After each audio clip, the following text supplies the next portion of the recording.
This meeting to order at 5 p.m. and welcome everyone. For the audience here tonight, my name is David Friedendahl. I am the mayor of the city of Glendora and serve as the presiding officer over city council meetings. In consideration of others and the business being conducted tonight, please silence your phones and any electronic devices. Refrain from speaking until recognized. If you are in the audience and you wish to speak during public comment, speaker cards are located at the rear of the room, and we ask that you complete the card and submit it to the recording admin before the close of public comment period. Again, this is a public meeting for the community of Glendora. We appreciate and respect your participation this evening. For the record, I'll take roll and announce that all members of this council body are present, and I'll claim prepared to do the business.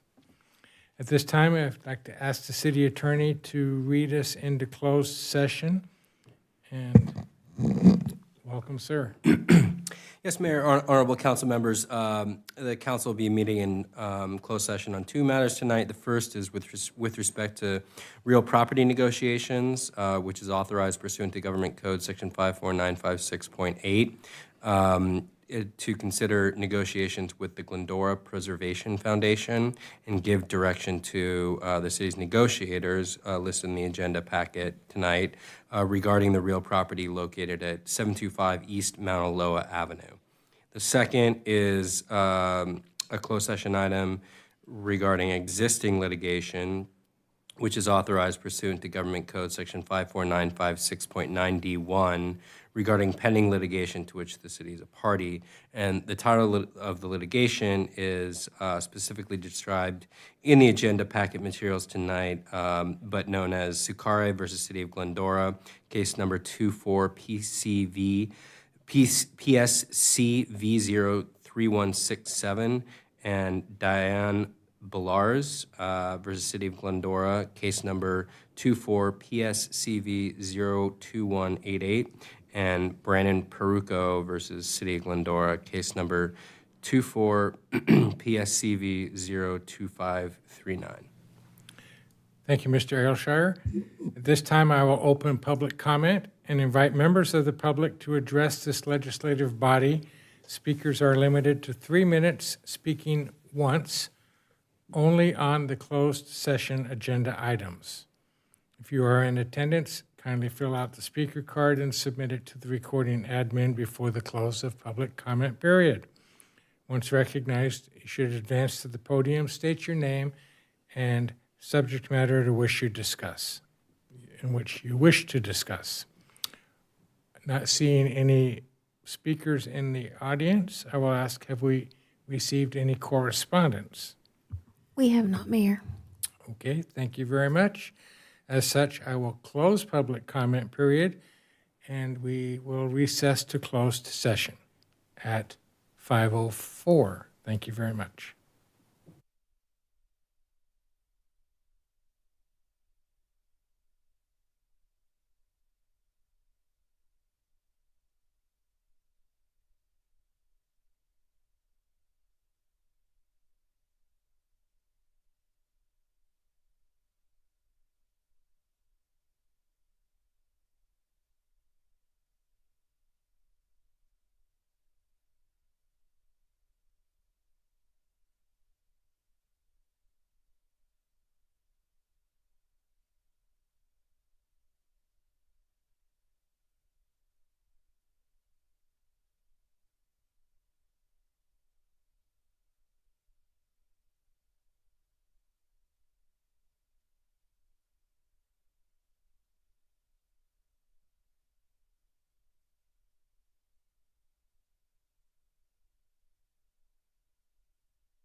Good evening, everyone. Welcome back to Glendora City Council.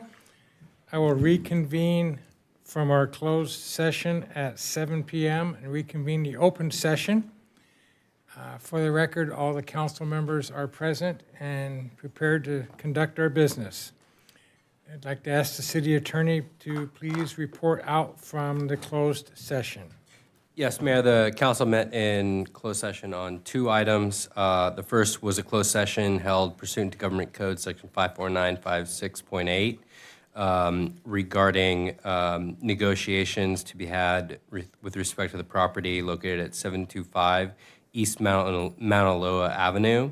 And the second was a conference with legal counsel pursuant to pending litigation to which the city is a party, which is authorized pursuant to Government Code Section 54956.9D1.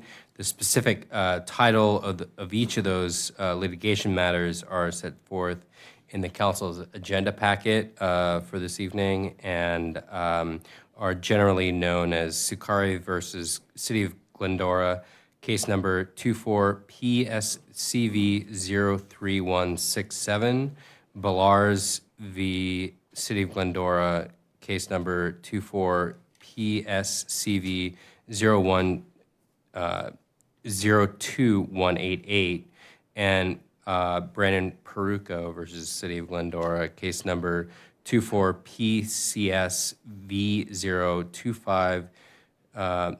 And in each of those cases, the council had a privileged and confidential discussion with legal counsel and its real property negotiators, but there was no reportable action taken. Okay, thank you, Mr. Aylshire, very much.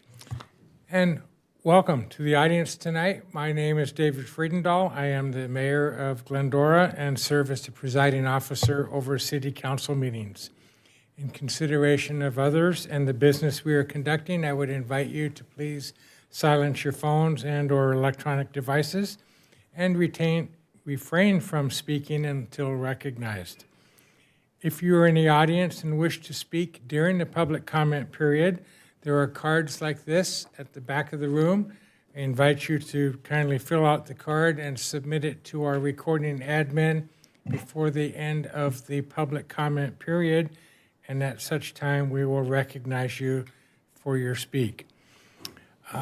Tonight's invocation will be presented by Pastor Dr. Michael Kordich of the First Baptist Church of Glendora, and followed by the Pledge of Allegiance by Glendora High School senior Joseph Ortiz. So Pastor Kordich, please come up, and if you can all stand, please do. Let's pray. Heavenly Father, we are so grateful for your presence here at this time. We know that our nation has experienced much turmoil in these past weeks, and so we pray, Lord, that we can enter into these chambers and have a sense of peace and calm and civility. Lord, we pray for our council members who are here to represent us and to guide us in the processes. We pray for wisdom that they would receive from you in the decisions they have today, that they would do what is good and right and just in your sight. We pray, Lord, for our community and our first responders who are caring for us in our community. We pray for those who are in need in our community, that you would raise us all up to support one another, to encourage one another, and to show kindness to each other. We pray, Lord, that you would be present beyond this moment, beyond this council meeting, throughout the rest of our community, where we can experience your presence, Lord, in our lives. We do ask these things in Jesus' name. Amen. Amen. I pledge allegiance to the flag of the United States of America and to the republic for which it stands, one nation, under God, indivisible, with liberty and justice for all. You all may be seated. Thank you, Pastor Kordich and Mr. Ortiz. Appreciate it very much. All right. At this point, we'll come to inquiry about reordering or adding anything to the agenda? Does anyone wish to reorder or make any additions to the agenda? Seeing none, then we shall move on as printed. Brings us to public comment. I will open the public comment period and invite members of the public to address this legislative body. Speakers are limited to 3 minutes, speaking once, both on and off agenda items. And if you are in attendance, again, please fill out the speaker card and submit it to our recording admin before the close of the public comment period. Once recognized, kindly come to the podium and state your business, and we appreciate that very much. I do have one card in possession at this time, Mr. Bob Moore. Mr. Moore, welcome. Thank you. Good evening. On July 8th, we witnessed an overwhelming response from Glendora residents coming here to this city council to provide firsthand testimonials after seeing the brutality of authoritarian fascism played out on our streets by a secret police force. This council's response was apathetic at best and misleading and propaganda at worst. Being told that it is no big deal to carry around your passport was not only callous and insensitive to the Hispanic woman that brought it up, but was intentionally downplaying the concerns that our constitutional rights and protections are being trampled over because of one's skin color by an out-of-control executive branch with no checks and balances being exerted over it. And the parallels to the 1939 Yours Papers, Please, Nazi Germany. There is an old saying, all politics is local. So when this city council said to our community on July 8th, go down the street, make a right, and go up the stairs, maybe they can help you there, was inappropriate, insensitive, and mocking. And when the community was here in force, standing room only out the door, telling you that this behavior by our federal government is unacceptable and an interference to our norms and lifestyles as Americans and Glendorans specifically. We were told that it was both sides by this council, which again is an obfuscation used to cover up a tyrannical regime aided and abetted by the Republican Party, not both sides. Furthermore, we were then told that a meeting was conducted to assuage the concerns of residents. That was a rebranding of a hate rally back in 2018, not a so-called meeting. The rally goers were shouting, kill Mexicans, shoot and murder illegals. That's not a meeting, Mayor. We were read an official policy statement by you, Mayor. However, the city's official actions belie this statement. Glendora enjoined the first Trump regime in opposing SB 54, the Family Values Act of 2018, in a court action lawsuit using our public funds to do this. In addition, this city, being only one of 12 cities statewide, passed a proclamation that it would not recognize nor adhere to SB 54. Such statements and actions by the City Council undermines and erodes public confidence in the fairness and neutrality of this city government to be non-political, and to the contrary, it appears to be highly charged politically here. The vast majority of Americans are saying that this power grab by the executive branch has got to stop now. That includes the Glendorans that were here on July 8th. We have agency to come here and stand up for what is left of our liberties and freedoms, and I encourage others to join me. Thank you very much. Buenos noches, adios, and hasta que nos vamos a encontrar. Until we meet again. Thank you. Thank you, Mr. Moore. I believe I see another card from a gentleman that is a familiar face. Mr. Barron?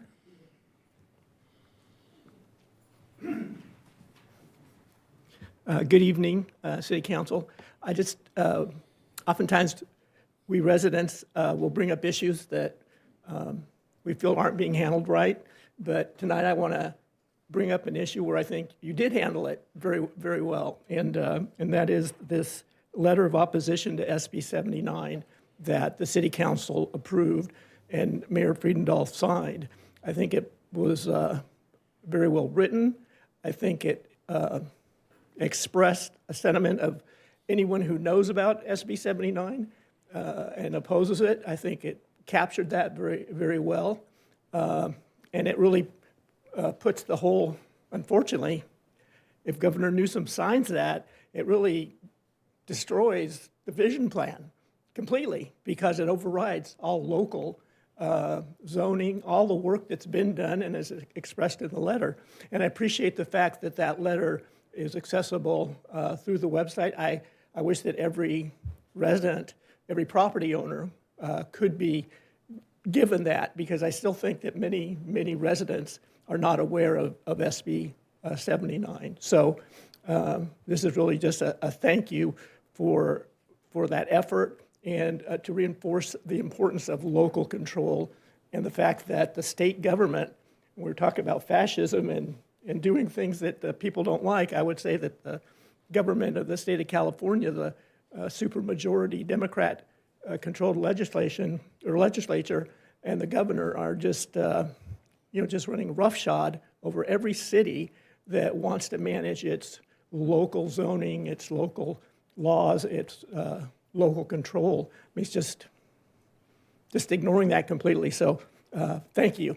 And if anybody wants a copy of this letter that I was talking about, I'll leave some on the counter for people. So thank you. Thank you, Mr. Barron. Are there any other members of the audience wishing to speak? Seeing none, I will bring it back. Have we received any correspondence? We have not, Mayor. Okay, then I shall close the public comment period and bring it back to the members of the panel for comments. Mr. Thompson, would you like to go first? Mr. Mayor, thank you. And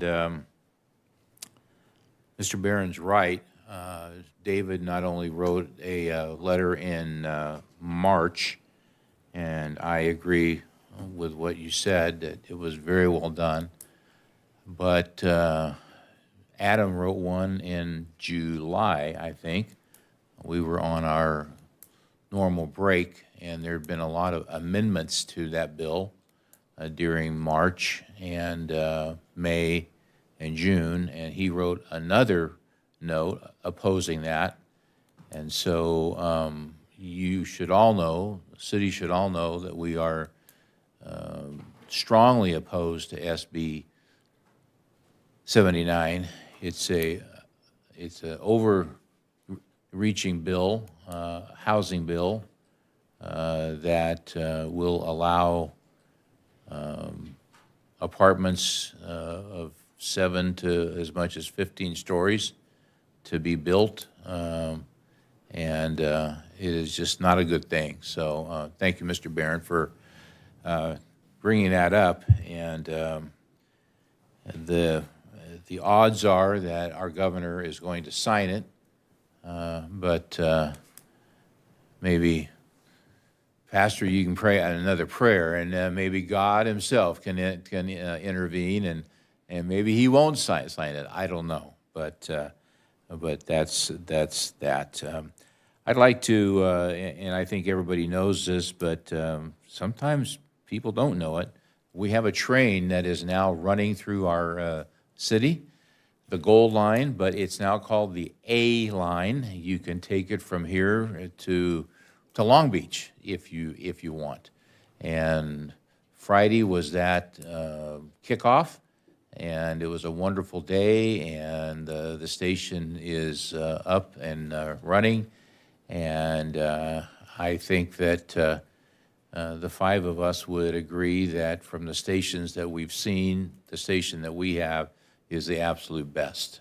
I'm assuming that we're biased, maybe a little bit biased, but the artwork that we have and everything is just really, really sharp. So we are happy that it's there, and I would encourage everybody to take a ride, $1.75 with your tap card, and there's 220 spaces or thereabouts to park.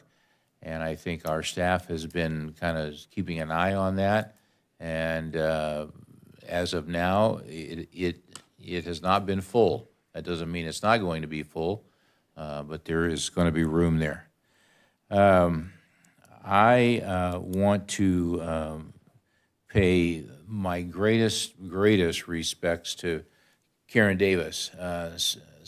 We had a eat-off contest. Spaghetti Eddie's is celebrating their 40th year. Now, some of you are not of that age. Some of you are older than that. So you know that 40 years is a long time. And Karen asked me to challenge her, which was not a fair thing. In fact, I did what a gentleman would do, and that is I was rooting her on to actually win because I could not eat the amount of pasta that was served. So Karen, you are number one in my book for eating the most pasta in the quickest amount of time among us five. And Adam and the chief can talk about their bout, and I'll let them talk about that. But Karen, excellent job, and you have a jewel-studded crown here. And I think I just want to say you did well. You earned it. So thank you for allowing me to try to compete. But it was good. As the pastor prayed, since we've met, man, the world has just gone crazy. And a friend of mine I heard say just recently that for an eagle to fly, it takes both the left wing and right wing. And this is not a political speech. This is a human cry for us to be respectful and kind and open with each other. I think the pastor's prayer was spot on. I've had occasion to do that in the last week and a half as I've met some folks around town to talk about this plan that we have, the vision plan, the station plan. There's other words that people have affixed to it, but I won't choose to use those. And, every time I've sat down and talked to friends about this plan, it has been good. And I'm just saying, we just need to tap it down. Tap the social media down. Not everything you read on that network is anywhere near true. Even the papers are not even true half the time. And I would just hope that from an old guy who's been around for 70 plus years, and I've seen a lot. I've seen a lot of what our country is, and most of it's really, really good. But I've seen some hard stuff too. And the way we deal with it is we sit down and we talk, and we respect, and we learn from each other. And so I'm just saying that we cannot continue to see the kind of violence that we have seen from coast to coast, with little kids in church getting shot. That's just not right. And so that leads me to my last point, and that is a week from tonight, the council, the city will host a vision plan update from 6 to 8. And I really do hope that people come with a sincere heart and an open mind to hear about what this plan is. You may leave thinking this is the dumbest thing, and I've heard it all, but it's still dumb, and that's okay. But you might come and say, I didn't know that. I wasn't aware of that. I had no clue that was what was happening. And you actually might say, I understand this just a little bit more. So we just want everybody to come that needs to come, that wants to come, to listen, to engage. You'll be able to ask whatever question that you want. And hopefully we can have a constructive time to just talk about this plan. So Bidwell Forum, Tuesday night next week from 6 to 8. And with that, thank you, Mayor. Thank you, Mendel. Karen? Thank you, Mr. Mayor, and thank you, Mr. Thompson, for your kind words and for being willing to compete yesterday. As he mentioned, Spaghetti Eddie's is celebrating 40 years, and so we shout out to them being a part of our community. And one of the things that Spaghetti Eddie's has provided, as do many of our eating establishments, is it provides an opportunities for people to go there and to commune with one another, to see the basic humanity in each other as you break bread together. And as Mr. Thompson said, that is something that we need in our community, in our nation, in our world, is just to see one another for what we share in common, our basic humanity, and to have those opportunities to break bread and to celebrate that which brings us together rather than that which divides. And if you want to find someone to invite to go on the A-Line, it is a great opportunity to have that in our community now. My family did a test run this Saturday from our house to Long Beach, 2 hours and 12 minutes. That was the complete time from the time leaving the house to going there. So you could go down, have lunch, check out Long Beach, come back, or you could head over to Pomona and check out any of the cities between here and there. It's wonderful to have another means of transportation in the community. So thank you to the service that you have provided representing the city on the Gold Line and Metro. We appreciate all the hard work you've done behind the scenes to make sure that all those pieces come together. So thank you for that. And we continue to find those things that we can celebrate together and bring us hope. Thank you, Karen. Shauna? Thank you, Mr. Mayor. I'll echo a couple things that Mendel and Karen said. First of all, the A-Line, we had the opportunity to attend the first ride, and that was really nice. I just want to make sure the community knows that we do hear the concerns, and we'll be watching. But I hope that everybody gives it an opportunity. At least jump on, take the train. Let's see if it can be something positive for our city. I suspect it will be. And so I hope everybody will, defer judgment until we see, what it's going to be like. I appreciate both of you bringing up the current kind of political climate that we see not only in our country, but unfortunately also in our city. And, I think it is important for all of us to really do what we can here locally to help really bridge the divide, bring the temperature down. I've never met an elected official in this town who has been unwilling to sit down and meet with our community members. So myself included, and everybody up here is always willing to talk with people, and that's people that agree with us, and most importantly, people who don't.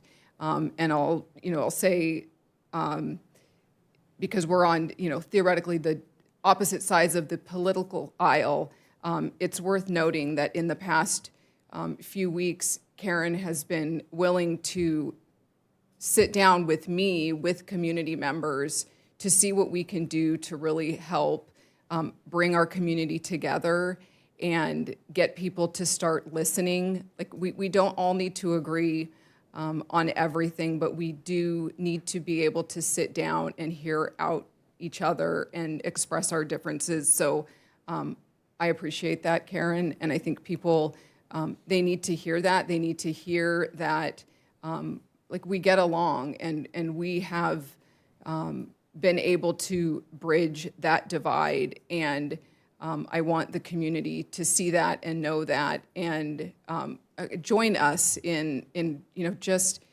being kind and hearing each other out. I think it's important. I'll echo also what Mendel said about social media. A lot of this stuff, I think, it goes too far, and I think it is incumbent upon all of us to really look at that and see how are we contributing to some of the negativity, whether it's engaging with the negative posts or making negative posts yourself. I just think whatever we can do to really kind of bring the temperature down is really important. So I invite the community to kind of get on board with that. And if there's anybody out there who disagrees with something that I have said or I have done, I am here to talk, and I'm happy to meet. And I think we have all been. So that's all I'll say about that. And then really quickly, onto some business. As part of my role on council, I sit on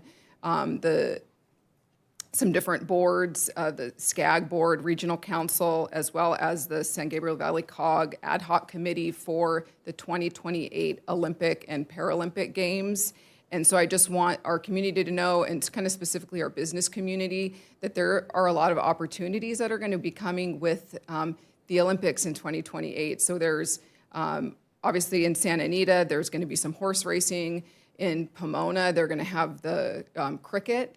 And we're right in the middle of that. And so we have a train here, and there's going to be a lot of people riding that train or traveling by car, which is going to bring a ton of opportunities for our businesses. So as part of my role on this ad hoc committee, and a representative from our economic development team also joins me on that, we'll hopefully be looking at ways that we can help promote Glendora, whether it's just our businesses for people to stop here and dine and shop, or do things like become a fan zone, or have the games on. There's different things. They're called live sites that LA 28 is putting together, where you can broadcast the games, so maybe some of our restaurants and stuff. So anyways, that's just kind of on the radar, and I assume will be something that we'll be talking to our business partners about in the coming months and years. So that's it for me. Thank you. Great. Thank you, Shauna. Michael? Thank you, David. Last time we were here, I talked about the COG and Measure A money, the sales tax for homeless. There was a provision in there to up to 35% for going to attorneys to help renters with their landlords. And the executive committee on the COG and some others, just in the San Gabriel Valley only, testified to that committee, to the subcommittee, to say, listen, can we not have this, and or can we reduce it down to 20% of those funds? And if those funds aren't used at the end of 12 months, that it can go back into the general fund just to help the homeless, was what the whole idea was. And that was a recommendation that went through, and I believe on the 17th of this month, Adam, correct me if I'm wrong, that the full board approved it, and now it's part of the whole process. It was never envisioned to have this to begin with, but we were able to negotiate it down, and you can be proud of the COG for the San Gabriel Valley. We were the only ones on that phone call pushing back on this, which was huge, and it made a big difference. And so now, we have, 15% more to play with, and hopefully at the end, we'll have the full 20% to go to what the residents want, to the taxpayers, to go back to help the homeless, which is really, really nice. We were given a presentation at our last COG meeting with the new chief for the Metro. Nice guy, came down from the Bay Area, and what they're working on right now is they're working on hiring 600 officers as well as ambassadors to be on the A line, and not just the A line, but all of Metro. And they are also going to be working on an MOU with all the different policing agencies along the line to help patrol and police the stations, which is a big deal. I was hoping they would have done that maybe sooner, but they are working on that. They realize that safety is number one, and that's the way folks want to have this. I don't know if you've noticed as well, as when you go to, if anyone gone to the station over here, by far we have the best station out of all of them in the whole line, the best. You walk through like a gantry now, and they have the ability to detect certain things like knives and guns and stuff of that nature. I'm not sure if they've turned it on just as yet, but they will be if they haven't. They've already done trial runs in the LA area, and it works really, really well. It's reduced the crime down considerably. So we have that here, and they're going to be doing that to all of the Metro stations. Also, I was approached by Metro this last Friday when we went down there, the Metro is setting up different areas, different businesses to recharge your tap card. And over here at Classic Coffee is one of the areas you can recharge your tap card. And I don't know if my colleagues saw it or not, but you could have gotten, I guess, rides for free for 20 years. Did you get your cards charged up for that? No, but I was going to mention that if you're as wise as Mr. Thompson, you can ride for only 75 cents. Oh, because he's old. Yes. I wasn't going to point that out, but there is that discount available, as well as, I think, a student discount.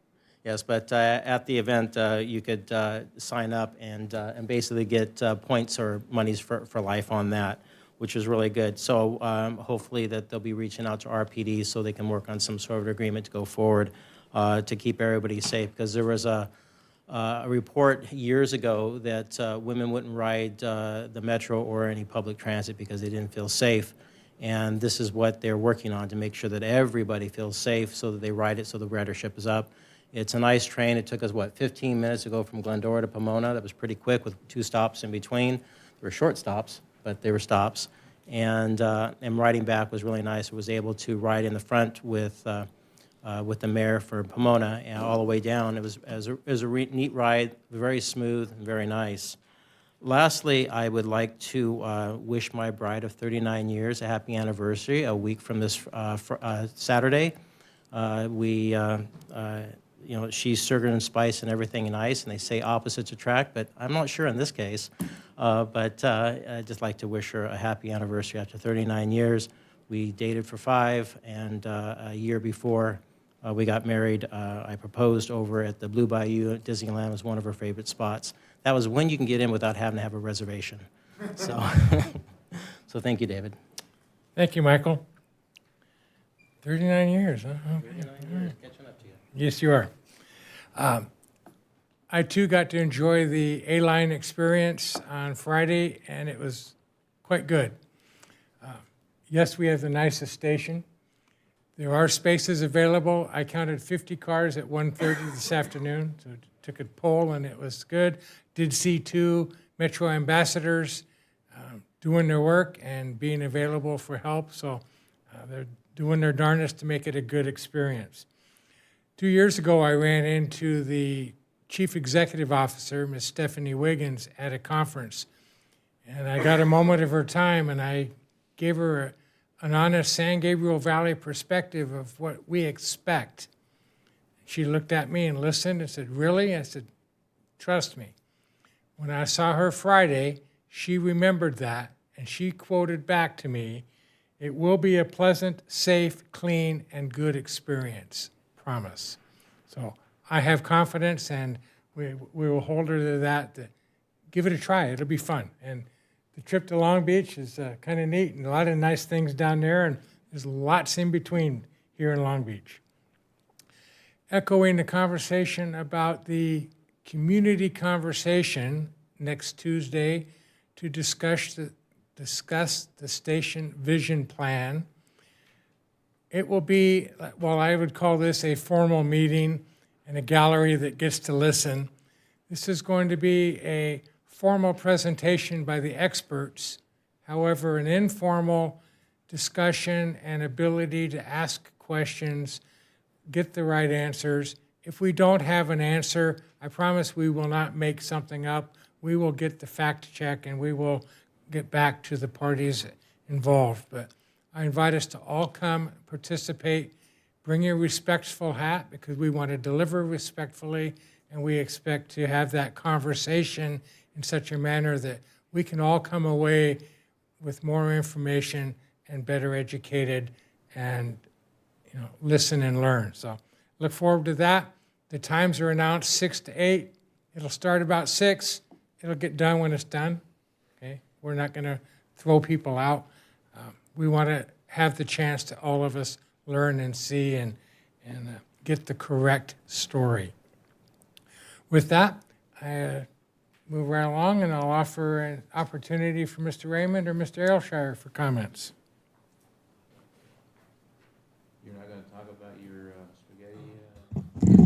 I see the chief's back there. He's hanging out, I think, with all the high school students that have to be here. My apologies for that, ladies and gentlemen. The chief, yeah, he beat me pretty fair and square in the pasta eating contest. I think he was closer to the table, so I don't think it counts.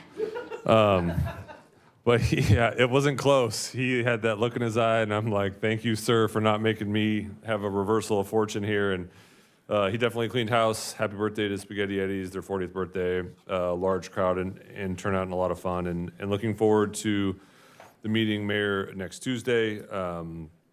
In addition, just a quick reminder that, we will open it up for questions and comments. And one of the things we ask is that people listen to both the conversation and offer recommendations that they may have as well to face some of the challenge that the city has. So looking forward to that conversation piece, and happy to answer any other questions that the council may have. Thank you. Okay.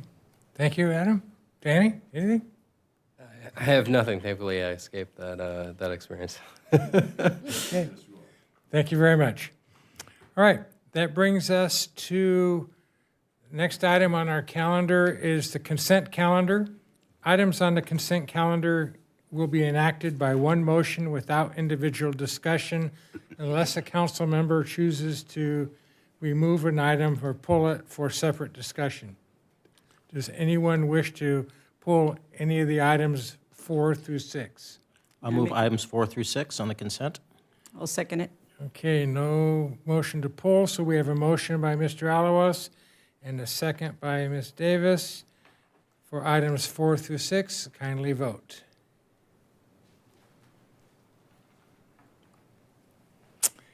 Items 4 through 6 pass unanimously, 5-0. Thank you very much. Brings us to unfinished business, item 7, an update on addressing homelessness in Glendora. And I'd like to invite Human Services Supervisor Eric Dermeyer, one of our town heroes, to give us our report. Welcome, Eric. Thank you.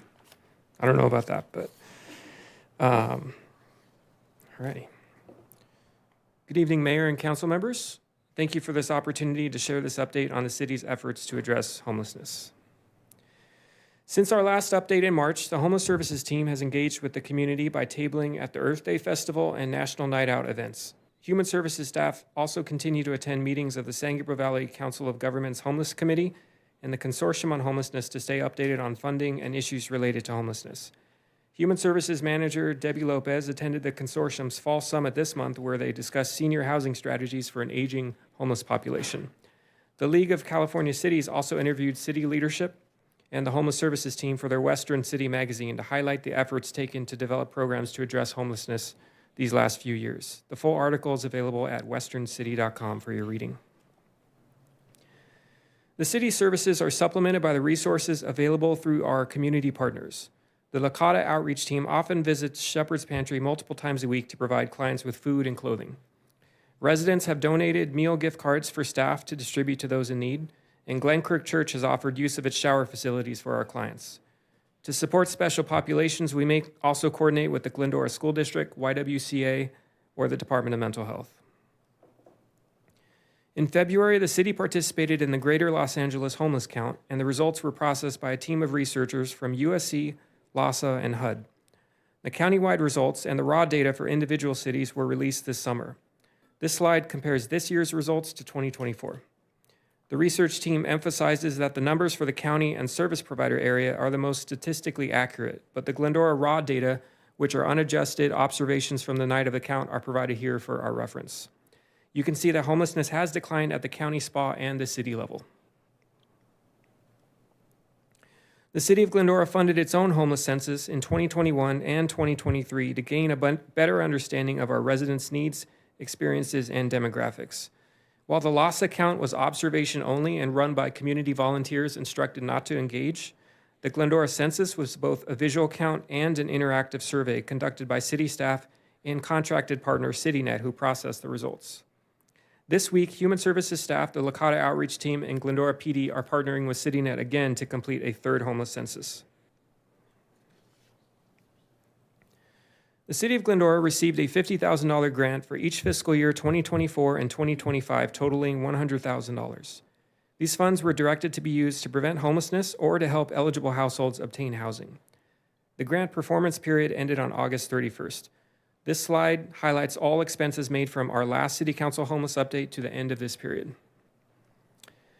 At the end of both grant periods, over $91,000 was used to support households facing eviction or to help individuals obtain interim housing, permanent housing, substance use treatment, and essential services. 2 Glendora students were provided shelter and supportive services to help them graduate and obtain transitional housing. They are both still housed and doing well with ongoing case management support. 9 households received rental assistance and case management support to prevent their eviction. 2 individuals were connected to a host family. 1 unsheltered pregnant woman was provided a motel voucher while staff confirmed a maternity home vacancy. 12 individuals obtained permanent housing with use of these funds. The Housing Solutions Grant was funded through Measure H, and now that Measure H has sunset, staff are in the process of applying for Measure A funds to expand on our current programs and services. 60% of Measure A funds will be available through the Local Solutions Fund, and Human Services staff are working with the San Gabriel Valley COG to apply for these. Some of the programs we're hoping to fund are shown here: outreach services, homelessness prevention, motel vouchers, move-in assistance, and reunification assistance, for example. Another funding opportunity for the city exists through La Casa, the new LA County Affordable Housing Solutions Agency, and we do intend on pursuing available resources through this agency when it is available. With these major changes to homeless service funding in LA County, there have also been significant restructuring changes for the system itself that designs and implements homeless services. A new county department has been created, and $300 million has been moved from LASA's budget to this new Department of Homeless Services and Housing. This major transition is underway, but for now, our team continues to utilize the current system operated by LASA to pursue interim and permanent housing resources. For more information, I've included the LA County CEO's website shown here. The city's homeless services remain a collaborative effort between Human Services staff like Manager Debbie Lopez and myself, Licata Outreach staff, and the Glendora Police Department's Community Impact Team members. Since April, we've had the following successes, including 1 permanent housing placement, 9 shelter placements, and 46 new client encounters in that time. There have been 637 total encounters since then. This is a graph that shows the number of encounters the outreach team has had each week since April. The orange line on the bottom represents new encounters, and the green line above shows total encounters per week. Part of the city's efforts to address homelessness is to prevent residents from losing their housing in the first place. Staff receive calls from community members behind on the rent or struggling to meet monthly expenses on fixed incomes, and we provide referrals and resource support. 67% of these requests have come from seniors, and another 1/3 have come from families with children. You can see from this graph that not every household requires financial assistance from the city, but some can self-resolve with light case management or referrals to other resources. Motel vouchers continue to be an important tool as well to link individuals to resources. And from April to August, 14 people were provided vouchers. Of the 323 nights provided, 306 were paid for through the Housing Solutions Fund grant, while the rest were funded through the city's motel voucher program. These vouchers help link clients to shelter, substance use treatment, and important medical and mental health appointments. Of the 9 households who obtained interim housing, for example, 5 of them were first provided a motel voucher. The city's response to homelessness includes providing direct homeless services and responding to community concerns, issues that impact both the housed and unsheltered residents. The police department's community impact team is in a unique position to support both approaches. The team is expanding this month with the addition of officers Dylan Paulson and Alan Escarpe.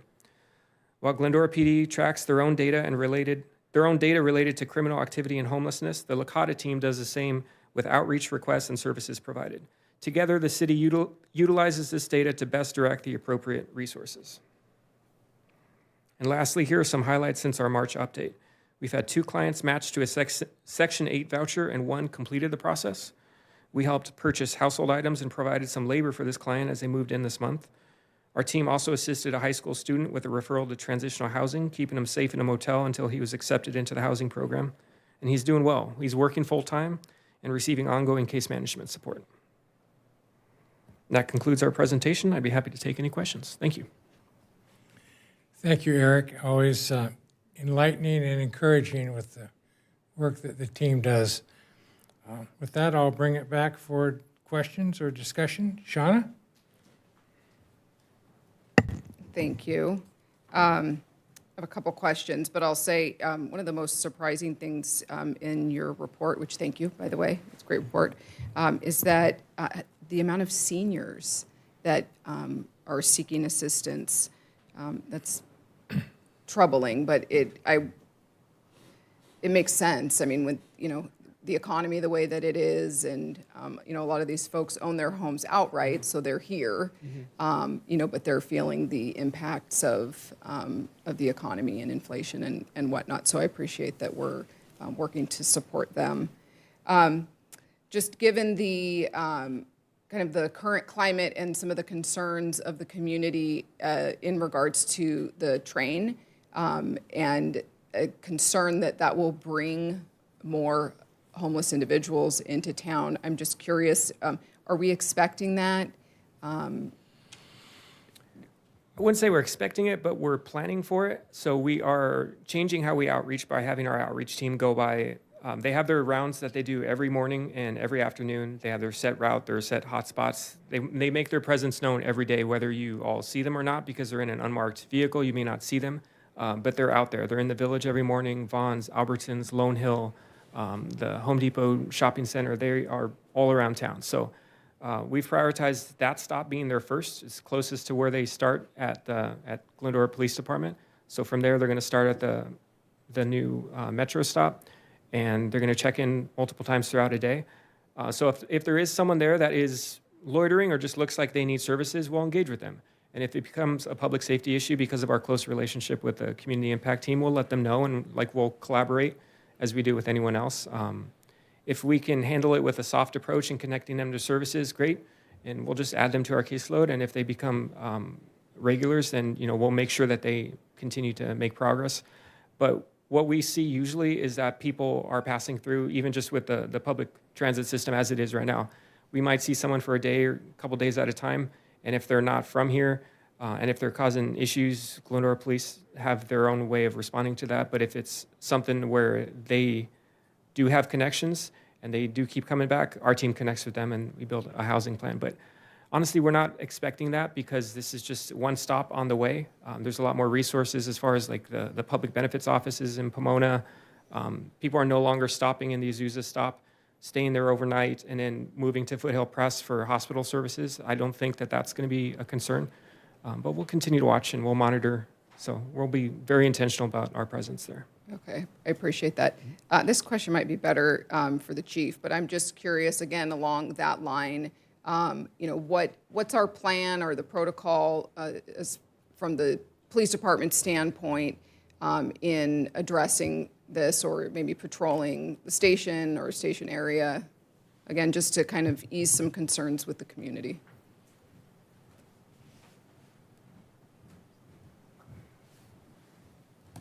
I think Eric had it right. Just to kind of piggyback on that,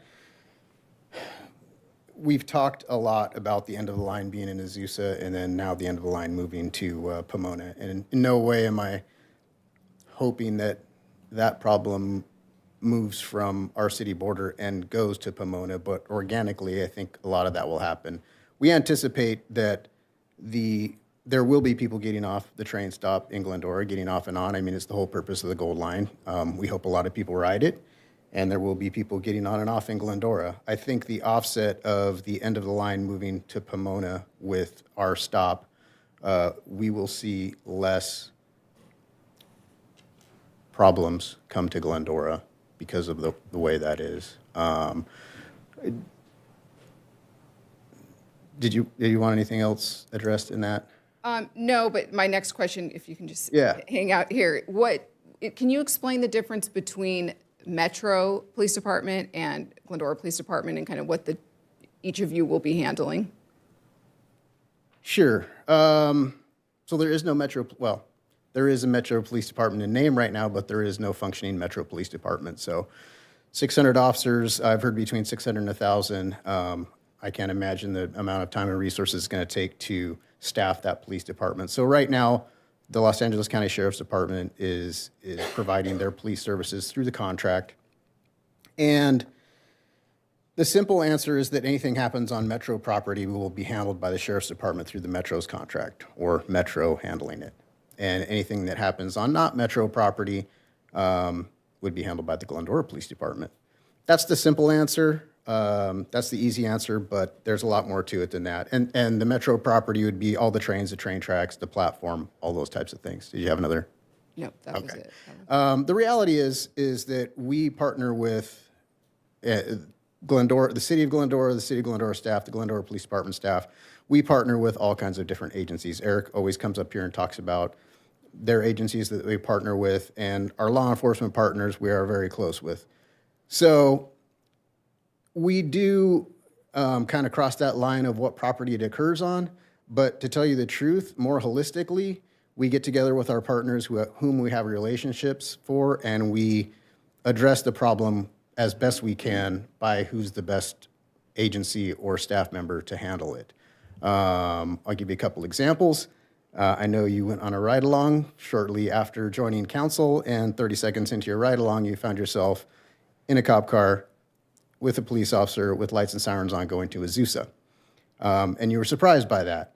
Just over the weekend, we had a couple of kind of serious incidents, and Covina, Los Angeles County Sheriff's Department, and Azusa responded to help us with a Pasadena helicopter overhead. So we have jurisdictional lines on maps, we have MOUs, we have JPAs, we have agreements for all these things, but a lot of times it comes down to our PD staff and other law enforcement agency staff sitting down, figuring out exactly what we have and figuring out who's the best person to handle it. And sometimes it's determined by a jurisdictional line, and sometimes it's determined by how much we have invested in it and who would be the best person or the best organization to bring this case all the way to prosecution.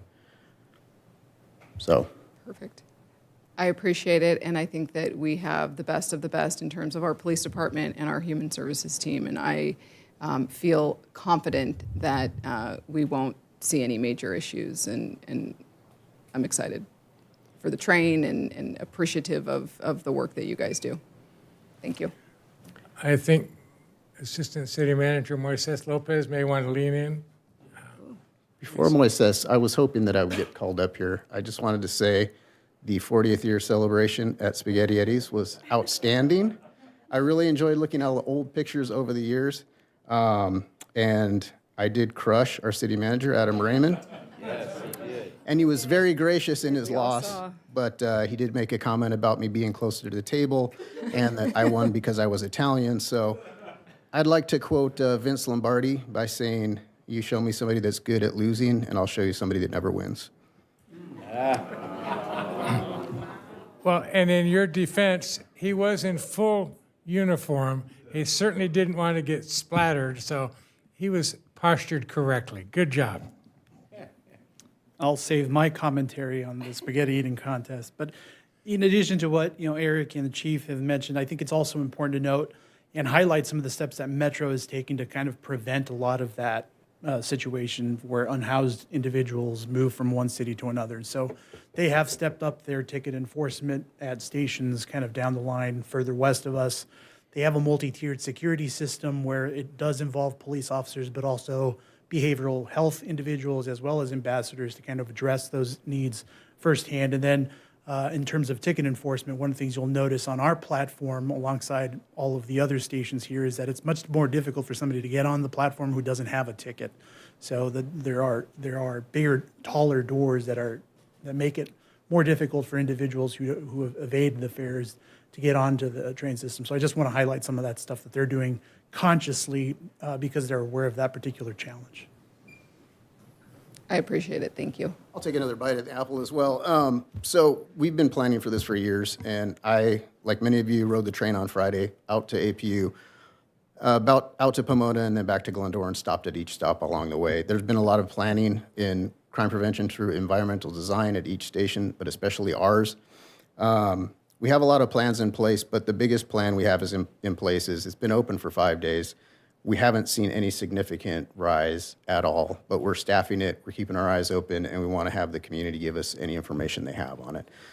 Another thing too is we are not out there stopping unhoused or homeless people. I wanted to also talk about the flow of people on and off. We don't, at the police department, we don't do things based on status or perceived status. We act on behavior. So we are always out there. We're monitoring. Over the last 6 years, all the improvements and all the staffing additions that we made, we are in a wonderful position now for this train to open right now. He talked about the 2 new CIT officers. It's truly everybody has a piece of the puzzle in the police department and the city greaterly, but we are ready to allocate more resources if we need to, and we've done a lot of planning now. We're just kind of waiting to see what happens a little bit to see how much we need to react to any problems. Thank you. Appreciate it. Thank you, Chief, and come over to Karen. Thank you, Eric. Thank you for your report, and thank you for all that you do.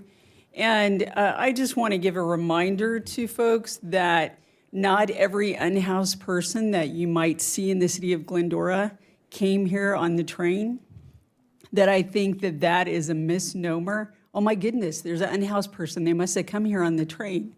Because many of those folks have connections to Glendora and are here because of that, and not because they got on the train and came here.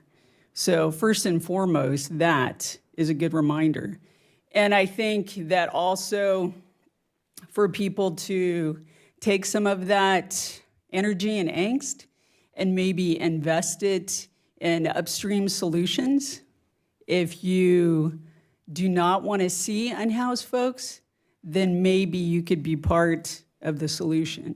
So I think that is important for people to remember when I see some of these things that people are posting, just a little cruel.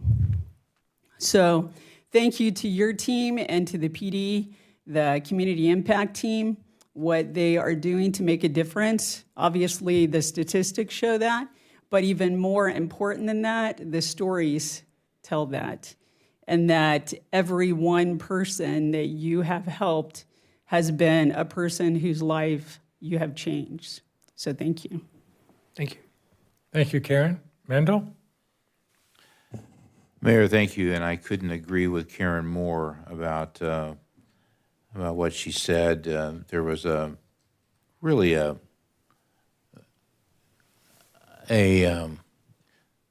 misguided post today impugning the train and a perceived person that was unhoused. It's just not true. And so, Karen, thank you for saying that.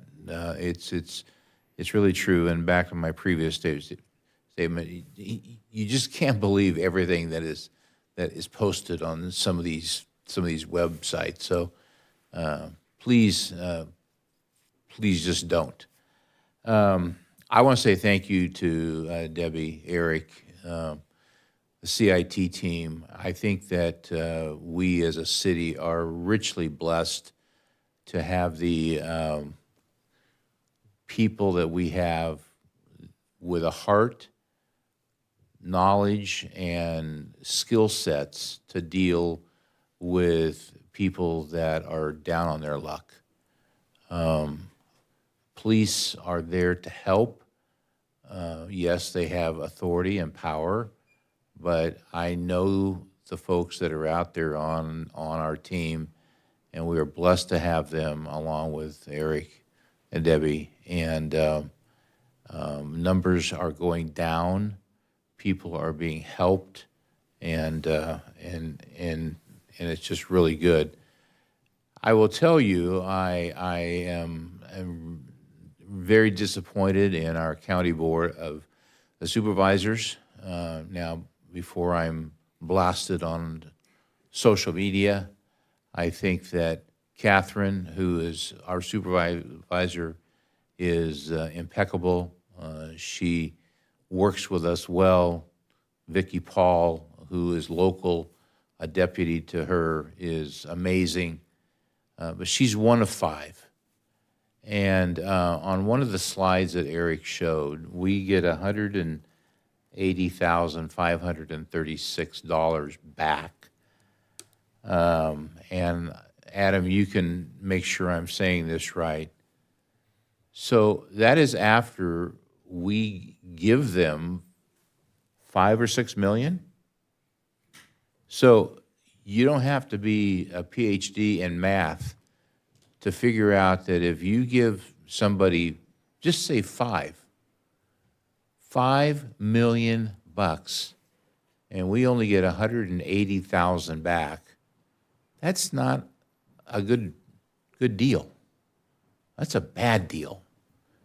And I know that Catherine is one of 5, and I appreciate the support and everything that she gives us. But this whole system is just bad. It's bad math. The formulas are bad. The politics are bad. And it is a shame when there's money that is there, but it never comes back to the cities that give it. And so you just need to know that we're doing incredible work with a paltry sum of funds that that really the county has. And thank God that we were able to, by the public's will, to keep a portion of Measure E and Measure Z, and we're keeping that and those funds that help us do a lot of good. So I just had to say that because a lot of people hear all over the county blah, blah, blah, and LA cities blah, blah, blah, and it's just blah, blah, blah. It really is. And I can't imagine what Debbie and Eric and our CIT team could do if that was doubled or even tripled or even whatever, because with those kind of funds, I mean, we would be knocking it right out of the park. So thanks for allowing me, Eric, to vent and say probably what you can't say or shouldn't say, but I can, so I did it. Sorry, Adam, you can clean up anything that I overstepped on. No, I think a lot of the frustration and Eric and Debbie and the police department and our county partners that work with us at the staff level really do a great job in trying to, address so many of the concerns. And Eric, you specifically, it's such a hard job each and every day, and it's repetitive over and over and over again, and it's like Groundhog Day many of the times. But I think as the information showed here, and as a recent article in the League of California Cities that they put out, we're investing about $2 million a year in additional staffing and programs for our homeless population. We know the last 7 years, the last 5 years, that homelessness has either been the top or one of the top 3 community quality of life issues. And so the city council, through its strategic planning, has invested in our programs. And so while we should be receiving a much higher percentage of that 5.5 to 6 million back, we are thankful that we have measures E and Z that allows us to contribute funding and additional staffing to this issue. And the results that we're seeing are encouraging, and there's still a lot of work to do, but I think a lot of the frustration is 100% accurate. And so the public doesn't understand the complexities at the county level, and quite frankly, they shouldn't. They just want to understand that the city's on the right track and showing the results. So arenas like this, which provide us the opportunity to showcase our frustrations, but also the great work that the team's doing, are really important, and we appreciate the opportunity. Thank you. Thank you, Adam. Thank you, Mendel. Michael. Thank you, David. Thank you, Eric, for your report. I appreciate that. And Debbie and your staff, you guys do an amazing job. We say this every time you get a report and everything. On, I guess it's page 15 on your report, the $91,000 in the hard costs that you have, it's not including any staff time or anything of that nature. The proposal we put into the COG for the $180,000, is that Will that match these hard costs? Eric may have some of the more details, but in a nutshell, at a high level, the city, so the COG is helping us facilitate a formalized return of Measure A to cities that's included in an ordinance that's like this thing. There is a vast percentage of the $900 million to $1 billion that Measure A raises that goes to both a new housing authority that's been created, plus La Casa, and then some other county operations. A smaller amount is the local return that which the $180,000 is representative of. So some costs and programs that we have are able to be captured in that $180,000, and some will be other programs that will be embarking on or to supplement what we have. So the short answer to your question is yes, there will be some offset. The long answer to your question is we need more money than we have already. So we'll take it all and find new ways to maximize the funding as much as we can.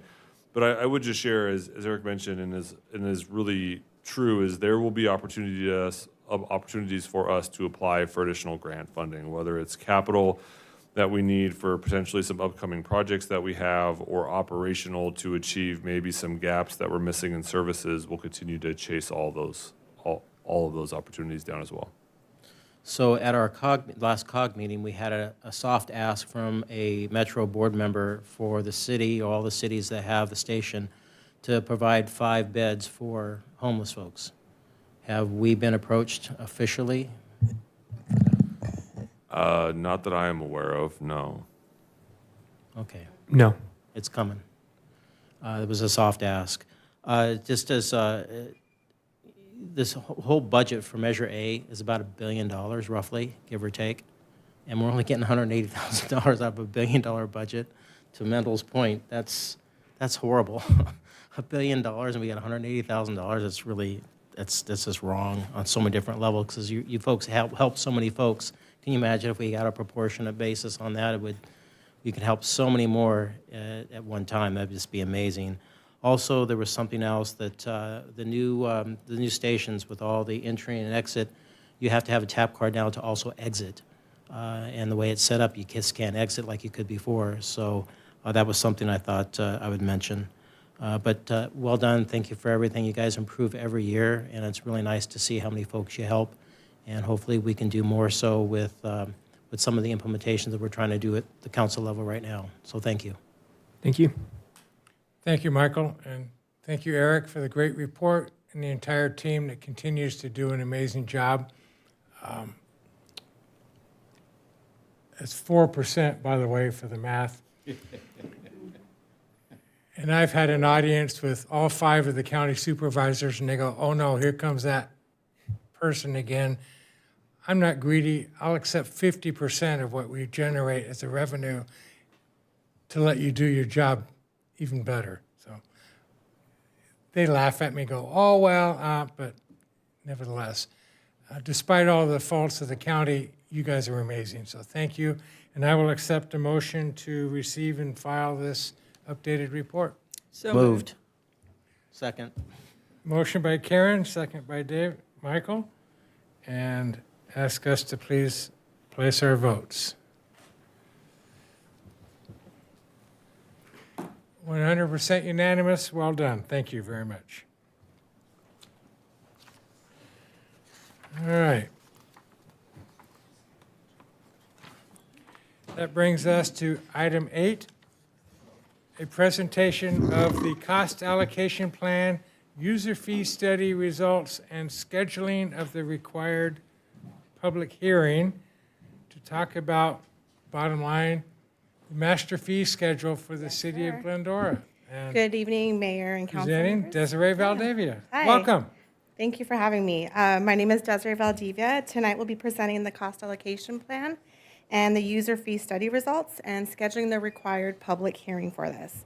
We'll be joined tonight by Khushbu Ingle, who is the Vice President of Matrix Consulting Group. She's the one who prepared the study. She'll present the findings and be available to answer any questions along with city staff here in chambers. After the presentation, we will seek the council's guidance on scheduling the public hearing to consider updates to the city's fee schedule.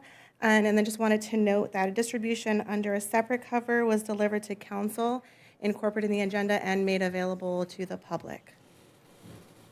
Thank you. Welcome. Thanks. Hi. Good evening, council members. I'm Khushbu Engel. I'm a vice president with Matrix Consulting Group, and I'm here this evening to present on the results of the cost allocation and user fee study. And I'm going to see if I can share my screen with the presentation. There we go. Looks like been granted the ability to present. Awesome.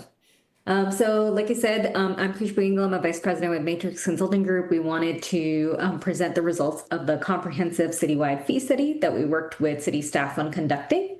The goal of this project was to take a look at all of the city's fees, take a look at making sure that we're capturing all of the different services provided by city staff. So if there's things that we want to add, things that we want to remove, things that we want to expand, things that we want to clarify, again, making sure that the fee structure is really reflective of the services that staff is providing. The most important purpose of these types of studies is to ensure that we're in compliance with the law. There's certain rules and regulations in the state of California that limit what you can charge for services. So we want to make sure, again, that at the end of the day, that those services are in compliance with those legal rules and regulations. As part of this analysis, we took a look at the time that it takes to provide the different services. So taking a look at not necessarily the most complex level of service, but taking a look at what's the reasonable amount of time that it takes to provide that service. So what is that average amount of time? It's not the easiest, not the hardest, but what's that average? We also took a look at what other agencies around you are charging. We will caveat that and say that just because they're charging that fee doesn't mean that that's what it's costing them to provide that service. There's a variety of reasons why different decision makers make decisions about what they want to charge for a particular service. Just like this evening, you all will take a look at, what is the different costs associated with these different activities and come up with some policies and decisions on, whether you want to charge full cost recovery, whether you want to look at subsidizing certain services. So there's reasons behind why, even though we do these comparative surveys and it shows what other agencies are charging, it may not necessarily reflect what their full cost is of providing that service. As part of this, we took a look at calculating what is the fully loaded cost of each staff position. So again, taking a look at their salaries, their benefits, their productive working hours, their citywide overhead. So again, all of the different components that make up what it costs to have a city employee. And then ultimately, the goal was to come out with a new master fee schedule that analyzes essentially what is the cost for all of the different fee-related items on your fee schedule. So diving a little deeper into the methodology, there's two main components as we take a look at calculating the fees. The first component is that time estimate. So as I was talking about, we took a look at each fee line item and the amount of staff time that it takes to process, review, or inspect that particular fee line item or provide that service. And again, when we're talking about that time assumption, we're taking a look at, what is that reasonable amount of time? What is that level of service? So we didn't want to account for the fact that, you may fail 3 or 5 inspections. We wanted to take into account, what's the typical or average amount of inspections that are failed. So that's what we're looking at for the time estimate piece. We take that time estimate piece and we multiply it by the fully burdened rate. So the fully burdened hourly rate takes a look at your salaries, your benefits. And when we're looking at your salaries and benefits, we're taking a look at what's been budgeted and authorized by council. So we're not, again, taking a look at this is the maximum amount of salary that a particular position can make. We're taking a look at what has been authorized for each particular position level by council. We take a look at the productive working hours. So we take a look at, what are your starting working hours? We reduce it by vacation, holidays, sick leave, mandatory trainings, hours that are not available to bill. Because again, if we try to set your rate at the higher level of hours, you're never going to bill for those hours, so you're never going to recover that cost.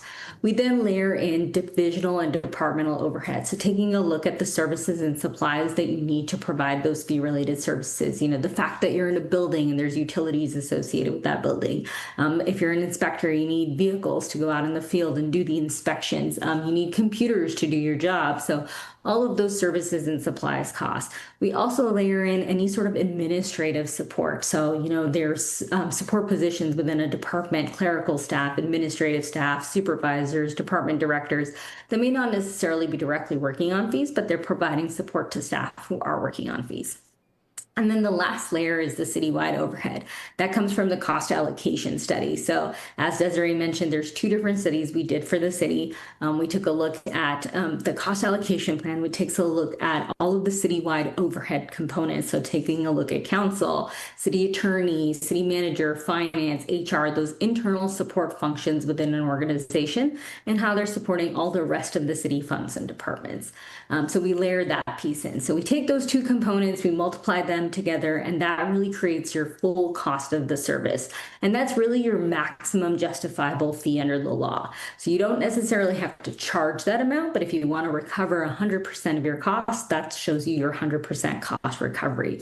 You can't necessarily charge more than that, but you can definitely set your fee lower than that amount. So taking a look at it, big picture, the city hasn't done a fee analysis in a very long time. So we looked at almost a little bit over 450 line items across all the different city departments. So a lot of time and effort was spent in by city staff in reviewing all of these different fee line items.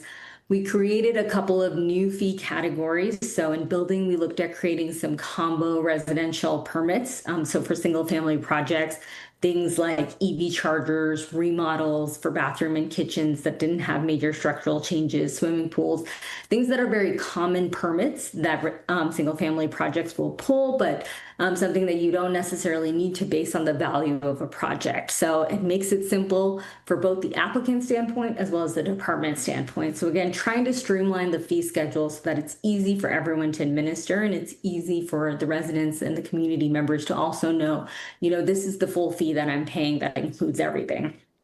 We looked at capturing new fees and planning associated with new legislation. So administrative subdivisions, wireless telecom facilities, again, making sure that we're bringing the fee schedule up to date based on all the different new rules and legislations.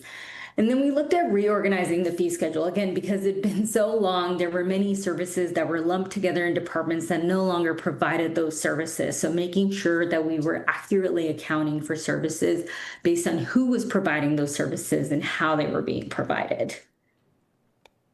So big picture, when we look at this, again, because the city hasn't done this in a while, the city's under recovering by roughly $1.4 million, or only recovering 67% of its fee-related costs. The 2 largest areas where that under recovery is building and rec and human services. For building, that's a little bit unexpected because usually we see building at a much higher level of cost recovery, but because the city hasn't done this analysis in so long, it isn't unexpected that building would be at this lower level. For rec and human services, it is fairly common to see that as one of the largest subsidies in most jurisdictions. Again, as in the name of the activity, you're there to provide that community benefit.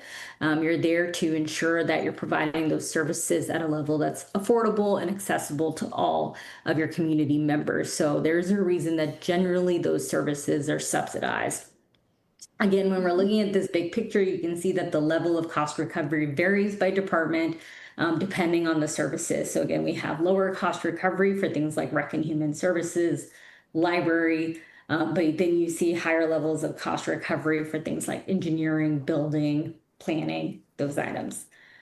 But when we look at those kind of big picture compared to the different service standards and industry standards of cost recovery, so building at 82% is within the typical range of 80 to 100%, but it is on that lower end, like I said. So usually it's between 80 to 100%. And the reason we usually see that variation in building is because there are certain permits within building, things like water heaters or other types of compliance-based permits where you want people to pull the permit because it's a life safety issue. You want to make sure that you're inspecting those permits. So you don't want to make the cost of the permit too prohibitive. So if the cost of the permit is higher than the cost of actually replacing your water heater, it becomes an issue. So that's why there are certain fees, even though generally building is 100% cost recovery, you would subsidize those types of services. So those are some areas to look at and why sometimes we see that range and variation in building.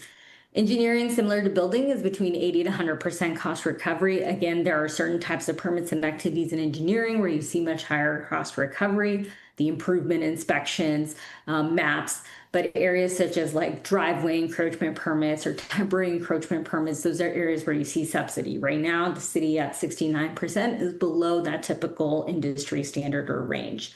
When we look at environmental services, it's roughly between 60 to 90%. The city at 67% is right within that range.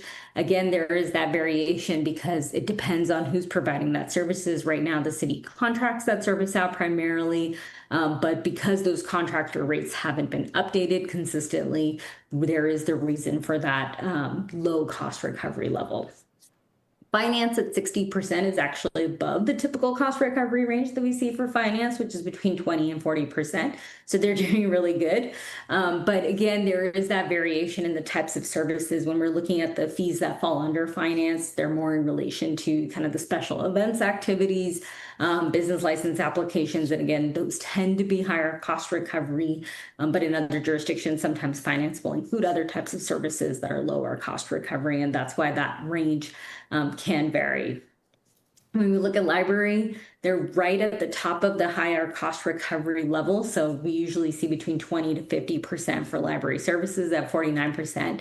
They're right there because again, we see library with that huge variation in the level of cost recovery because they're primarily there to be more of a community service and a community benefit. When we look at planning at 67% or 61% is between that 50 to 80% typical cost recovery range that we see. Again, planning is one of those areas where you do tend to see some more subsidies compared to building because it is a bit more conceptual. And even though it takes a lot of staff time and effort to process these applications, a lot of times these entitlements go all the way to city council for approval. A lot of people, developers have a hard time understanding that there is all this cost associated with it. So cities and jurisdictions tend to subsidize planning for that reason. Police at 55% is slightly above the typical cost recovery we see for police at 20 to 50%. So they're right above that. And usually, again, with police, a lot of that cost recovery varies on the types of services that you're providing. So some of those services, there's much higher cost recovery, but other things like false alarms, you tend to not recover for. There's usually kind of a decision to do a subsidy on those because traditionally the thought is that you don't want to penalize people for accidentally submitting a false alarm. But if there's too many false alarms within a year, then that's where you start those punitive measures. Recreation at 19% is just below the typical cost recovery we see, about 20 to 50% for recreation services. So they're almost there. But again, that's another area where it's heavily subsidized. The primary recreation items we looked at were essentially field rental fees. And that is a really common area where it is very heavily subsidized because the primary users of those fields are, local nonprofit groups, and those tend to be heavily subsidized because, again, you want to encourage that involvement in the community. And then water, we see within that typical cost recovery range.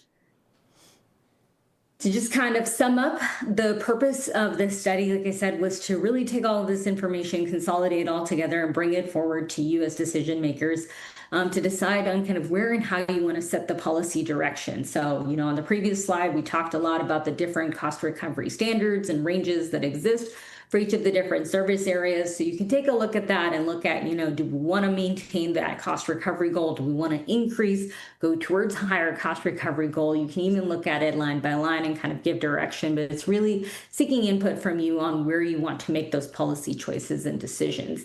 As part of this, we do recommend that you adopt an annual increase factor. It's really important to ensure that if you do adopt a cost recovery goal and target for each of the different departments or each of the different service areas, that you continue to maintain that. So typically, we see anything like a CPI or a COLA, and we usually say at that point, you pick a fixed time frame. So if you're going to do a CPI, you do a CPI every March. based off of the region CPI, and then you update that every year based off of that component. Sometimes we'll even see jurisdictions set a maximum cap. So we know that, for water rates, for example, you guys have a 5% maximum cap. So you could do something like that where you say you're going to increase it by CPI, but no more than 5%, because we all know that in the past couple of years, CPI has varied quite dramatically. So you want to make sure, again, that you're keeping those fee increases reasonable and consistent. And then ultimately, you would want to take a look at this fee study again in about 5 to 7 years. Is the industry standard, the best practice. And usually you want to wait that long to kind of take a comprehensive look again, because at that point, there's been significant organizational changes that you would want to reevaluate all of the assumptions that were created for this fee analysis. With that, I will stop presenting and open it up to questions. Okay, thank you, Kushbu, and thank you, Desiree. Bring it back, Karen. Thank you, sir. No, that was very helpful, and especially the comparison in that chart to see, where we were.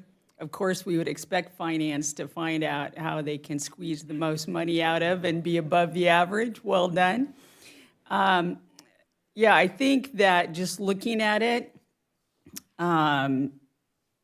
to have the citizens feel like they're not being taken advantage of, that trying to keep those as close to the average as possible, but definitely reclaiming all of our out-of-pocket fees, and then working in that adjustment every year, that would be a good way, I think, to move forward.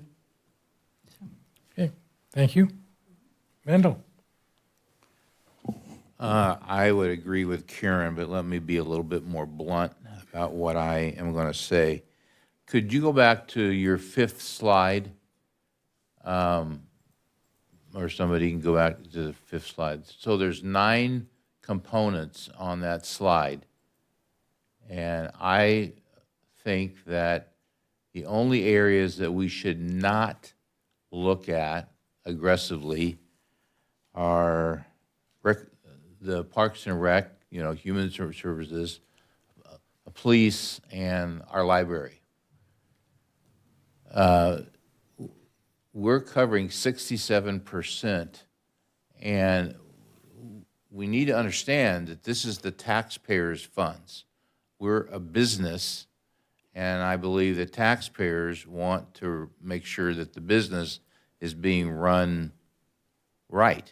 And I think for the most part, we are doing that, as is evidenced by what Kyle has shared just a couple weeks ago about our financial, statements. But it's been 22 years since we've looked at this, and things have changed. And I believe that in those other 6 areas, there is room to make this move, as is evidenced by the 6th slide. You can go to the 6th slide, and there is some gaps there that we should intentionally try to, fill. The one area that the police, I think, we definitely need to fill are CCWs. We're upside down by $2,236, and that is a niche service that only a handful of people want. When I say a handful, we have a population, you can argue this, anywhere from 50,000 to 52,000. And there's less than 1,000 folks that are applying for a CCW. And 50,000 people really don't care if they have that. And frankly, we shouldn't have to subsidize them. That's their choice to apply.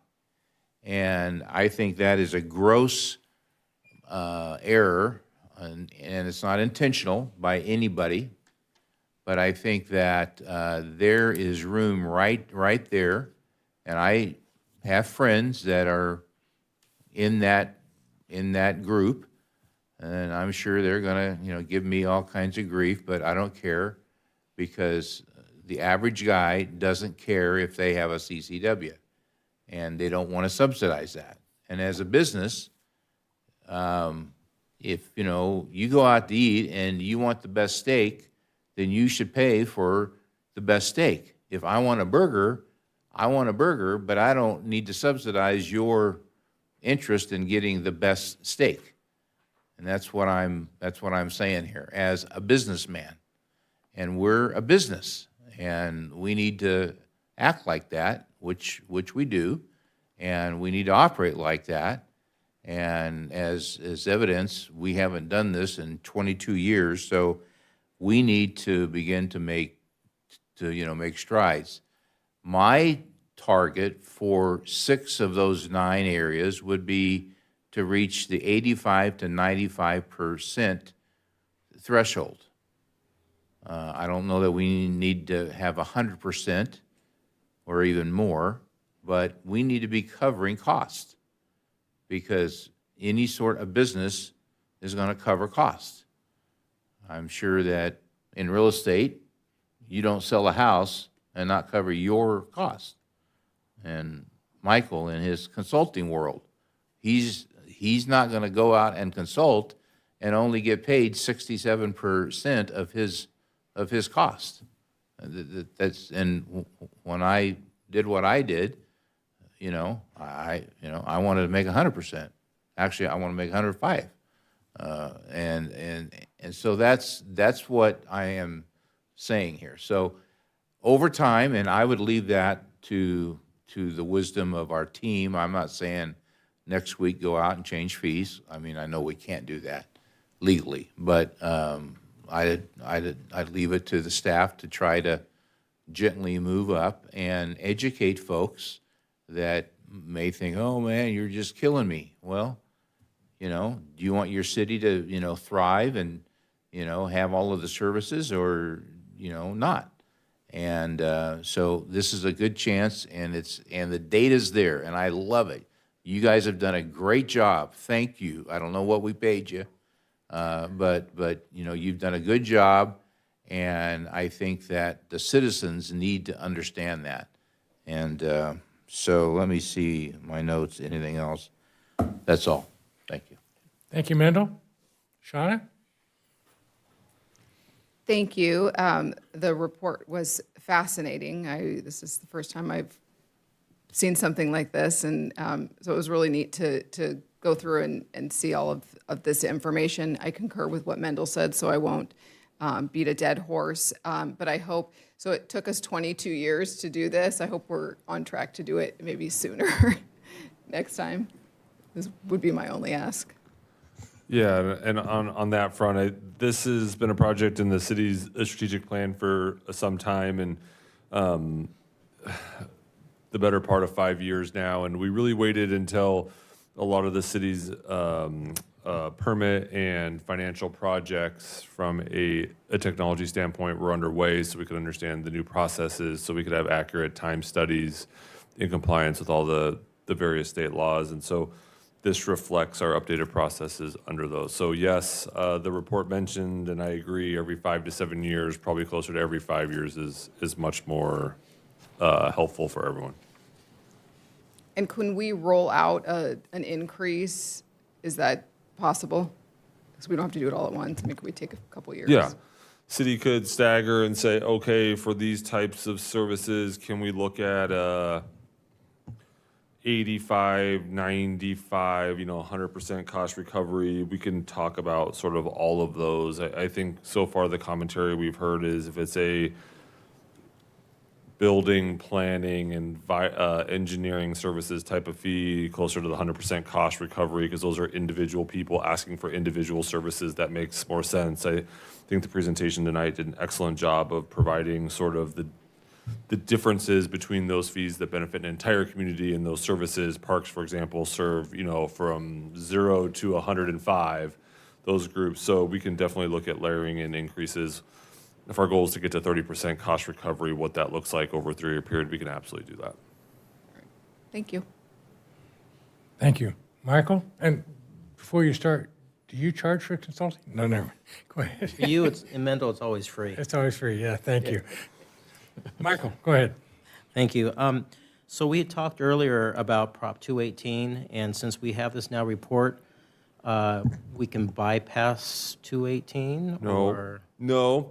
no? So there's Proposition 218 and later there's Proposition 26, and there is a bunch of case law that helps provide clarification. And so this is our first step. This is our workshop, and then we will follow a 218-26, a compliant process for adoption of any fees. And Marie's coming up to tell us where we're wrong in the process here, but there is still a statutory process for public noticing. We do have individuals and groups that request to be notified anytime the city would raise fees in those areas, and so we would provide all of that required. But a Prop 218 will Notice. require a vote, though, in its normal sense. No, there's this very So- specific process for how fees are done. I'll clarify the two. Yeah. So May we have may we Prop, invite Marie to interject, please? Welcome. Prop 26 talks about fees and charges that we pay to users when they use fees and services that the city provides. So for that, we do have to hold a public hearing, and then we can implement those costs. Prop 218 is strictly used for property-based fees and taxes. So you'll typically see Prop 218 happen with any kind of tax we assess, typically with utilities like water, trash, or sewer.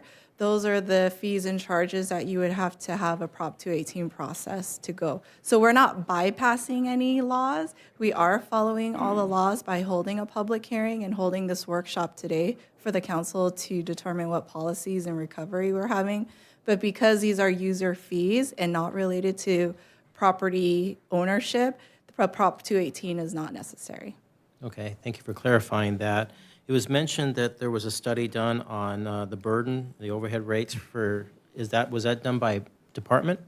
And do we have those numbers of what the burden rate is for each department? Correct. So they did a cost allocation plan as well. So we take a look at all our internal services and what those costs are and allocate them out. So for example, they took a look at the city council's budget, IT, finance, HR, and then they take that and disperse it across for the burden rate. So you'll take your hourly rate, then you'll take your benefits, and then on top of that, that's the administration costs. Or you'll see that as overhead, it's about 20% typically. Is that melded together because each department will probably have a little different overhead rate? Correct. So for example, IT is assessed based on the number of devices they may have. So we take a look at the number of cell phones, the number of computers, how many help desk tickets they submit. All that data is taken into consideration when calculating the overhead costs. So we said about 20% overhead? That's a going average right now, yes. Okay. Since state laws have changed a lot with building and everything, now there's a lot of by right. Has that changed our fee structure? Can you repeat that, please? Since the state has changed a lot of its building laws and rules, a lot of it's by right now, that we don't have to go through all these different processes. It's over the I'll counter. take that one. So, and I know Moises is out there in case we all get it wrong. So, in what you're largely referring to is, so for some affordable housing project, there is some ability in the 100+ state laws on housing that have been passed over the last 10 years to ask for waivers or potentially a freezing of certain fees. So when the city does fees and charges study, our consultant looked at the time and then the rates and the costs that went into that fee. Providing those services is still a cost to the city, so we still need to establish what those fees are. When we collect and the percentage of money that we are able to for affordable projects would be subject to that conversation with that developer at that time, but it wouldn't render our surveys any different. But like with an ADU, they made it basically by right. It doesn't go through planning or anything anymore, just done. Does that change the cost allocation? So we would have fees for planning commission, we would have fees for development review, we have different fees for different processes. So in essence, it could lower fees in some cases depending if it's administerial in nature, but you wouldn't be charged for fees for a public hearing, so on and so forth.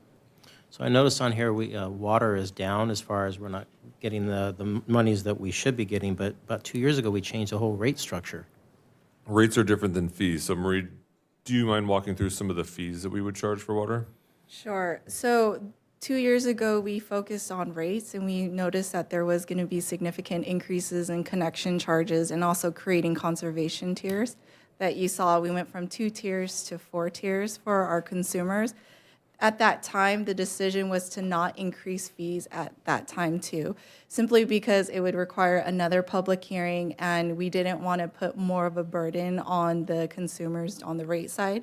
We knew this study was going to come into play, so we figured we would do everything all at once to recover it. The fees that we're talking about are user fees, like turn-on charges. Those are only for those who get turned off or requesting that service.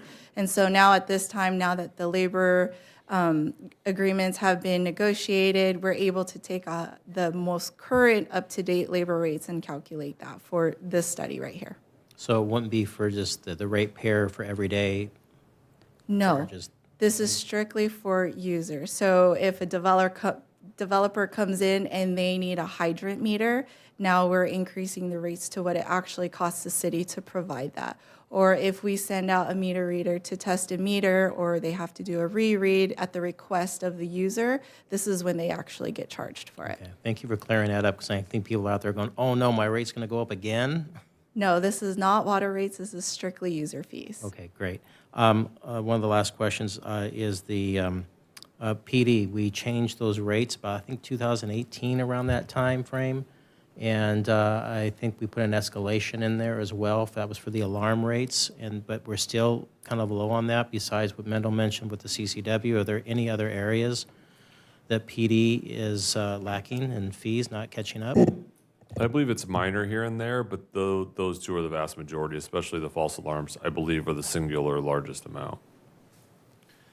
So just to let you know that I'm opposed to giving the first one free.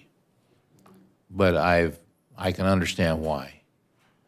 Fees are meant to either recoup cost or change a behavior. That's the essence of fees.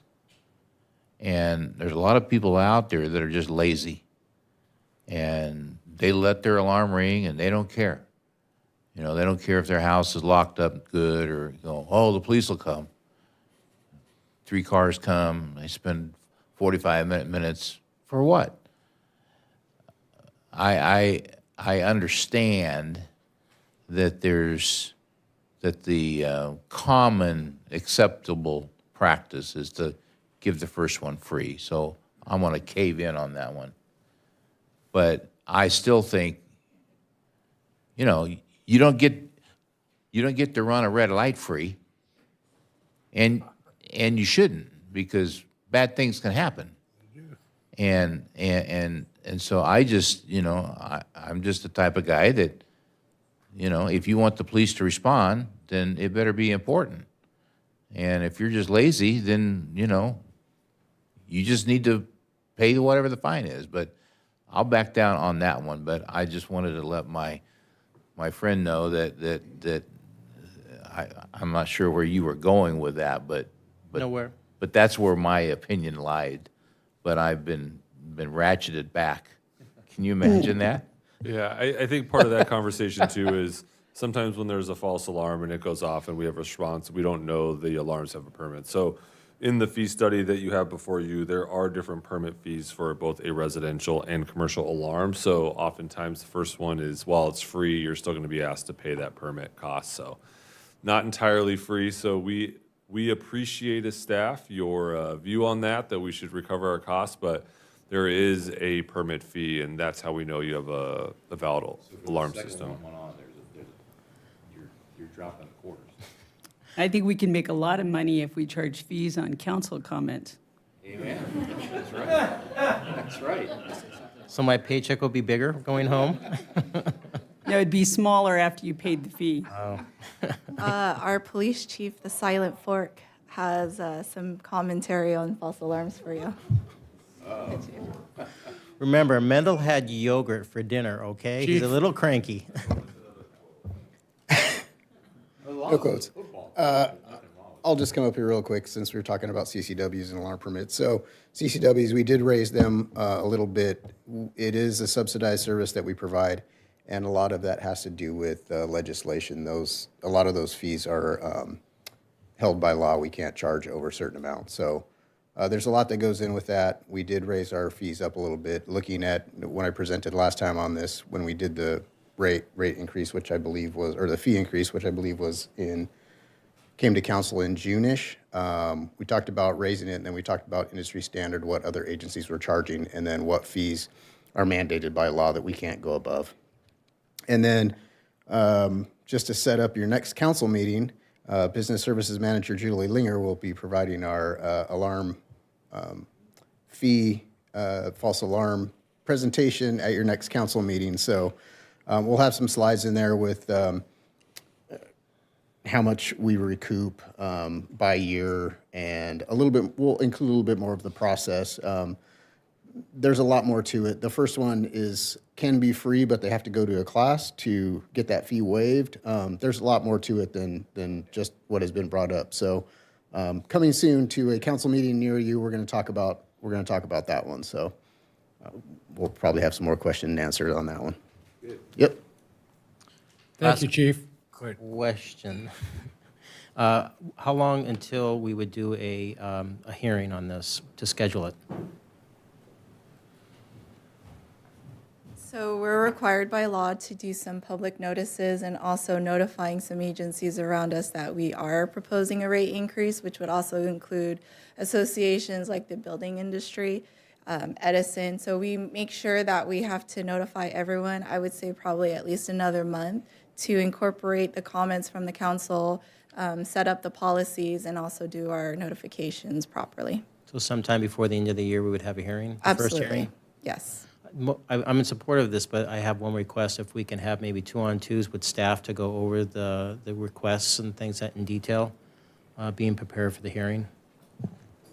Requests in terms of the fee proposal? Yeah, the multiple pages here. Oh, so that's just sort of the background. We're going to take actually the comments. So our process will be taking the comments this evening, coming up with a revised schedule that looks like that. And I mean, as part of the normal the normal course and scope of how we brief with the council, we would absolutely meet with the council to describe any of what those fees are. Perfect. Thank you. Thank you, Michael. Thank you for the great report, Desiree and Kushbu. Lots of information. I think that we should get to a higher level of recovery on the services side of things, absolutely, and support that. On the people side things, like Rick, Mendel identified, we need to get to some level, but not to where it's penalizing the user and the service. I would suggest, a 2-year tiered type opportunity on those to make, so it's not a all at once type of situation. I certainly also encourage the 5-year renewable revisit on where we're at and get into that regular program. And then a cost of living or CPI type index on an annual basis would be a good idea. So that we don't have a generation pass before we see that. I also, and thank you, Chief, for reminding us about mandated limits on what we might charge, but some of those luxury services ought to pay accordingly. So beyond that, I don't have any other questions and comments. Marie, is it possible in terms of timeline that we would be done and complete with the briefings, the proposed outreach, with fees effective the first part of 26, in January 26? Yes. Okay. So our goal would probably try to get to the council by the first meeting of November. That's correct. Stay out of the holidays and make sure that there's time to notify everyone for effective date of January 1. Then we do, okay. Mayor, I'd like to move recommendations 1 and 2. All right, motion by Mr. Alawas. Do I have a second, please? Second. Motion by Mr. Thompson, and invite us to vote when the ballot hits your screen. There it is. Looks like the motion approved 5-0, and that is good. That concludes our normal business. I will bring it back for member or staff comments. Any? No? Okay. Thank you very much. Then I will adjourn the meeting at 8:49. Thank you.